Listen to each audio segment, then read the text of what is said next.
It's time for BJ's best. That's all right. I was trying to fill enough time so that we could let you get back before I actually went into the conversation. So for BJ's best this week, Drew, I'm going to ask you. I know you've got kind of a little bit of a complaint with this company, and I'm not necessarily going down that road just in case that's what you have on your mind.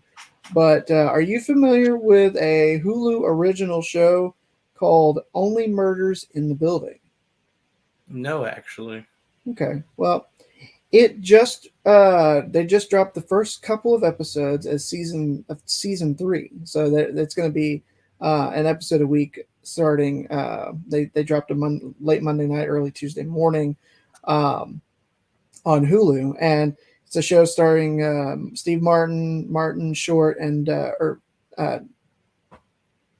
Selena Gomez, and I mean, it's one of those that it's really intriguing to me because it's a murder mystery, but it's also really stinking funny, Drew. I mean, it's really good, and it's one of those that I mean, it definitely uh, is has some like explicit language, but it doesn't really uh, necessarily like if you can get past that, it doesn't have anything that you have to worry about. If you were watching like with a teenager or whatever. I mean, it's got the dynamic of the old guys, which is Steve Martin and Martin Short, and then this young Selena Gomez character that's in her late 20s, almost 30s in the show, and they are living in this building called the Arconia, and there's a murder that takes place, and they are convinced that the police didn't do a good enough job with their investigation, and this is season 1. So they decide to do their own investigation because they all love the crime real life podcasts. They love the true crime podcasts. I'm crazy. Yeah. So what ends up happening, obviously not going to spoil anything too It's much, not but like I'm gonna get Hulu. They just went up. That's not. that's what I was figuring you were upset about. Um, but they're able to figure out what actually happened to the person that the police said was a suicide in season 1, and they're able to solve the crime, and then in season 2 there's another murder that happens in the building, so thus the name Only Murders in the Building. And they actually get the blame for this one, but obviously they proved it wasn't them. They're not, they were innocent, um, and so on and so forth. But it's had a lot of big name, kind of like celebrity guest stars, and kind of some red herrings, if you will, as to it was this big name celebrity guest star that did it, and then so like over the past couple of years, you've had Nathan Lane, you had Sting, you had Amy Schumer, like all these big names pop in as like cameos or murder suspects. Well, this year the stakes have been upped because they've got a big name guest star that is the murder victim. Paul Rudd is the person that has been murdered in season 3 of the show, and one of the suspects is Meryl Streep, who is also making an appearance. This is pretty star-studded roster of talent. Obviously, to me, we're 2 episodes in. I don't really think that she's the one that did it. Feels like it's a misdirection, but it could be the double misdirection where it feels like that's the obvious choice, so it can't be right, but then it actually is right. That's what makes you, if you like the true crime and the murder mystery kind of genre, that's what makes it so much fun, is just playing the speculation. So it's worth a watch. Obviously, you're not too thrilled with Hulu raising their prices, but first 2 episodes dropped. I'm really intrigued with what they are going to do with this season, and how they're going to tell the story with flashbacks, because the way season 2 ends, it doesn't really give you a whole lot more than just like a little brief mention of like some animosity between Steve Martin's character and Paul Rudd's character, and then Paul Rudd's character dead. So, yeah.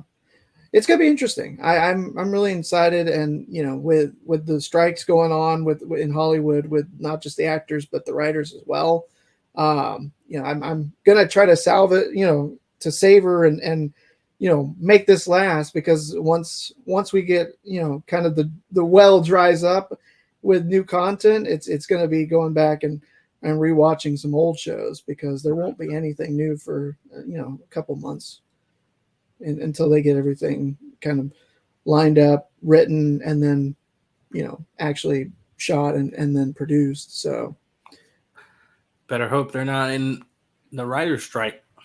yeah, I was to say that the writer strike they were talking. It looks like there's possibility that they can, they've at least started kind of negotiations. Now they're still pretty far apart from what I've heard. Obviously, I'm not in the conference rooms that they're negotiating all of this, but Fair. I mean, it's nobody is ever truly happy at the end of this. Some will get some, and some will make some concessions. They'll meet somewhere in the middle, and not everybody's going to be thrilled, but it'll be better than what they were getting. So we'll see how it goes, because it's already been 101 days since the writer's strike started. So it is one of the top 3 longest in terms of all writer strikes, going back to the first one. It's probably going to be the longest. I would imagine. To me, it feels like this is probably one that they'll drag their heels in for quite a while, and really try to get as much as they can, because I mean, this is the first real, I think, like big writer strike in over a decade, like going back to like 15 years ago. And I think I saw that the actors had not had a strike in 40 years. So both of these groups, they had quite a long time in between their last, real negotiations from the studio's perspective. So, but only Murders in the Building.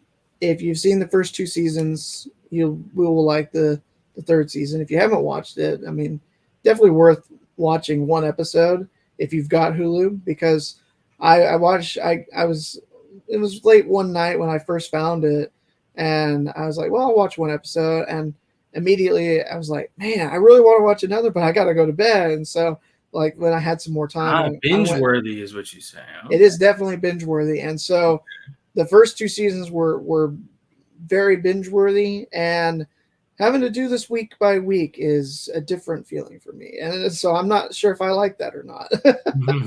I know it stinks. Like, you want the new season, but you have to wait 1 week each time for the new episode. Yeah. And I know even Netflix has kind of stopped with the all at one time to cut down on the amount of binge watching. But I see both positives and negatives for binge watching as well as for having an episode a week, because when you have an episode a week, it gives you something to look forward to.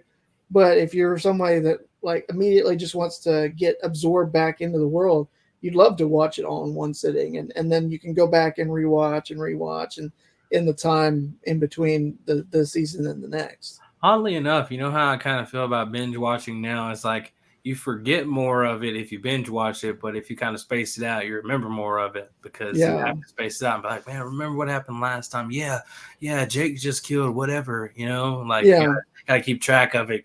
By the time you watch it like 3 days later or a week later, you're like, man, what happened last episode? Oh yeah, it was this.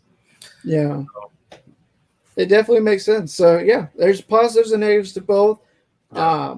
But definitely worth the watch if you're looking for a new show, especially if you like the murder mystery and comedy. Okay. And that's BJ's best, Drew. That's BJ's best. Okay. Man, mate, I can't talk you into Game of Thrones, but you talk yourself into a murder mystery. Okay. I was just saying that they're 30 minutes each, so that it's a little bit easier to. You can get 2 of those in before you watch a whole episode of Game of Thrones. Yeah, that's part of Game it. of Thrones, many movies. It's okay.